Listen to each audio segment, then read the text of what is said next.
and welcome to EZGlutenFree. Today we're making the most delectable maple mustard ribs that a city girl can possibly pull out of the oven. Yeah, I know nothing beats the flavor of a smoky charcoal grill, but in the dead of the winter when the weather's got you all cooped up, you're gonna love this recipe.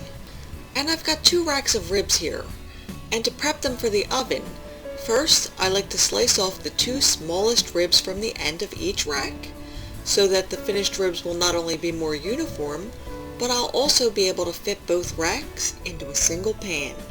Okay, next we have to flip the ribs over and remove the skirt, which is this little flap of meat that runs along one end here.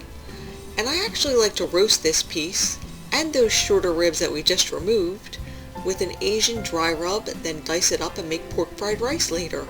You'll also need to remove the silver skin, which is a membrane that covers up the underside of the rack here, and if you don't take that off, the dry rub can't penetrate and flavor the meat properly.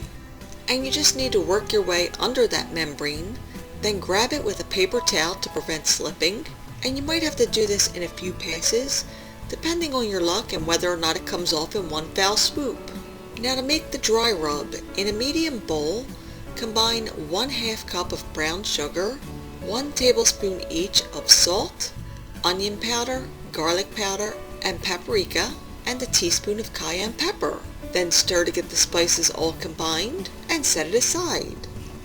Now place the ribs into a large baking dish sprayed with nonstick spray and rub both sides of each rack with the dry rub seasoning, reserving 2 tablespoons of the spice mix to season the glazing sauce. And once you've got good coverage, position the ribs with the thicker side of the rack towards the outer edge of the pan and the meaty side face down. Then cover and refrigerate for at least 4 hours. Overnight is even better, which works out well for entertaining since most of the prep work would be done.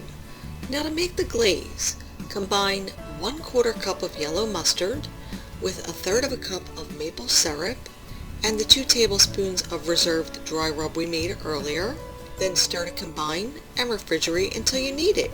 And before you bake the ribs, take them out of the fridge a few hours in advance to let them come down to room temperature. Then bake them covered for 2.5 hours in a preheated 325-degree oven. But we still have to hit them with that sauce.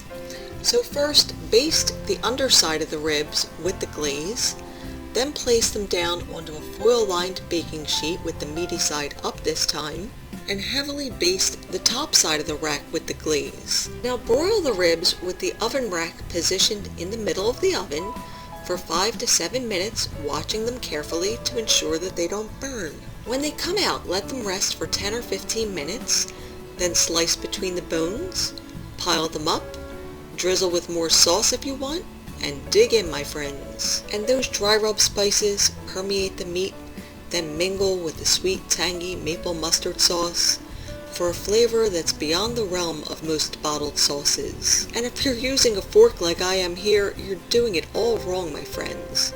You gotta get right in there with your hands to get the most out of a rib experience. And these are some fantastic ribs. And if you need a printed copy of this recipe, you could always visit my blog at the link below. And for brand new recipes every week, don't forget to subscribe. See you again soon.